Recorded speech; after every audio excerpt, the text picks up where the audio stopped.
Brandon is with us in Denver. Hey, Brandon, how are you?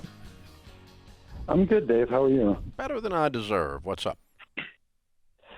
Okay, so this has happened before with my sister. This is basically what it's about. So my sister, I'm 27 years old, and my sister is 46. She'll be 47 in April. And she always seems to have trouble financially.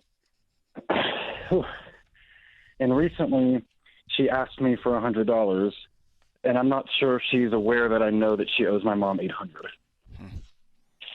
And I kind of wanted to offer her advice and help her out, but in my mind, I feel like she's gonna be like, okay, what is this 27-year-old punk trying to school me on anything? He's the one with the $100 you don't have. That's who he is. Yeah, I know. I get it, and it's a little frustrating because I feel like if anyone's asking for money, it should be the other way around. But it's like I don't know exactly how to bring it up to her because I don't want to. I feel like my mom and dad always end up giving her money, and I've always told them this isn't really helping her. It's more so perpetuating her mismanagement of money, and I guess I just don't know how to go about it without causing a rift between us. So I want you to reapproach the situation. You did not cause the rift. The rift was thrown at you. All you are doing now is responding to the rift. Okay. And as simple as, no, I'm not going to loan you $100. Thank you, though. Anything after that is you trying to smooth over your boundary, and that's not your responsibility. So there's a simple, peaceful answer. I'm not going to judge the fact that you owe mom. I'm not going to explain stuff to you unless you invite me into that conversation. I'm just going to tell you, no, I'm not going to loan you $100. All right, John, that's not how this ends, though. Nope. Then it's like, why not? Exactly. You're not just going to. So, what does he say when she says, well, why not? Because that's exactly what she's going to say. Yeah. Why she's not? She's an entitled brat. Oh, you mean you can't even? Yeah, I'm just going to choose not to. And if you want to go down the road of, well, then what? Because this is going to cause a rift between you and me in our relationship, and I'm not going to do that. And this is you drawing a boundary that no one's ever drawn from her. You know what that's going to feel like to her? Abuse. Oh, my goodness. Hatred. Evilness. Yeah. Here's the thing. You can't control her response to your boundary. You just can't. Yeah, I guess the thing is I do feel kind of bad. This was about a week ago she asked me, and I didn't even respond to her because I'm just I froze. I'm just in my mind I'm thinking, are you serious right now? Yeah. Good, hey, and good for you for not lashing out, for taking a break, okay? That's wisdom. Yeah, you're smart, because putting the snark on it that we all want to tell her, it's not going to be helpful. Me included. It's not helpful. Okay, it does not help her. So the goal here is to help her. Yeah. Okay. And so, John, let me ask you: is there a way that you can couch this? I get that the boundary is simple. No, I'm not able to do that at this time. Or I'm choosing not to do that. Or whatever. I'm not willing to do that at this time. Okay. Well, why not?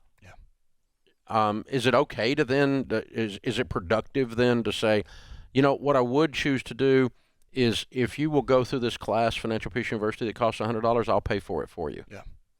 So that you can learn how to handle money so you never ask anybody for money again, because I've watched you struggle and it breaks my heart. Yes, and... Well, the thing is I know that she, her and her husband, because she does DoorDash on the side and her husband's the breadwinner, but he makes really good money. And I know I think, hired a financial advisor months ago, but apparently, obviously, didn't really do anything. Or the financial advisor's an idiot, one of the two. Yeah, or that. Financial advisor has nothing to do with cash flow, right? It has to do with other things. Here's the thing: when she has to finds herself in a situation where she has to go to her brother, her 20-year younger brother, and ask for money, she's already if not already, she is in dangerously close to the fight or flight place anyway.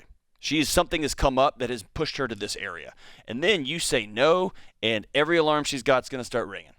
And so while what Dave said is if you can sit down and have a cup of coffee with her and say, can we talk in person? Yes.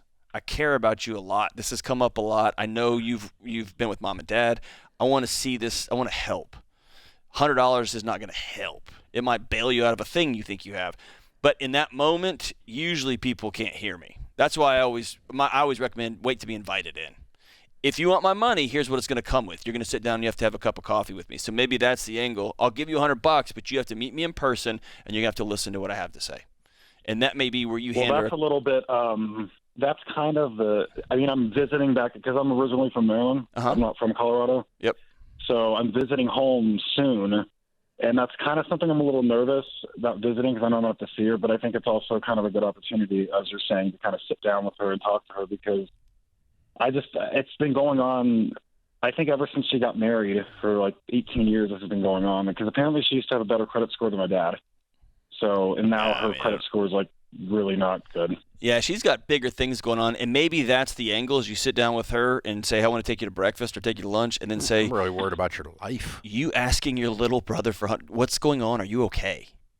And when she says, what do you mean? I'm fine. And you say, you just asked your little brother for $100. You're not okay.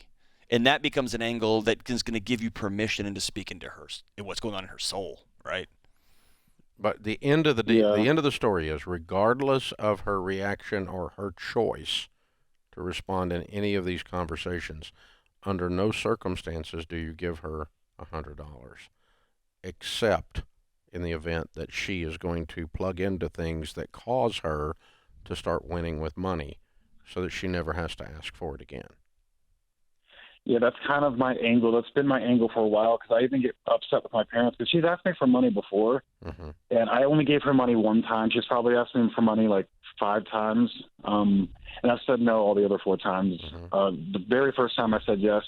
All the other times I said no. She even asked me if I could co-sign for her daughter for a car, and I said absolutely not. Good for you. Know all about that. So this is long term. This has been going on for a while. So I think this 5th time she's asked you, and it's a small. And I think the other thing you do a John Deloney and say, this, by the way, is the last time we're going to have this discussion. Right. This is it. Because the next time you call me for money, I'm just going to tell you no, and you're going to know what I meant when I said no. Yeah. Because I don't need to cover this with you. I don't want to cover this with you every time.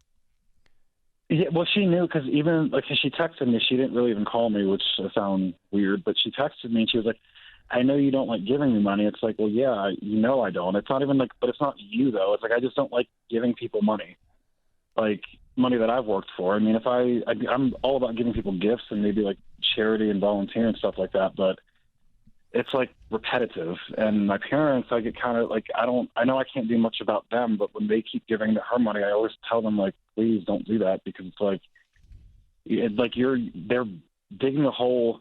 Well, you're giving a drunk a drink. They're digging a hole for themselves to put somebody out of one, and it's just like. But here's the deal. You said it, and I want to reiterate it.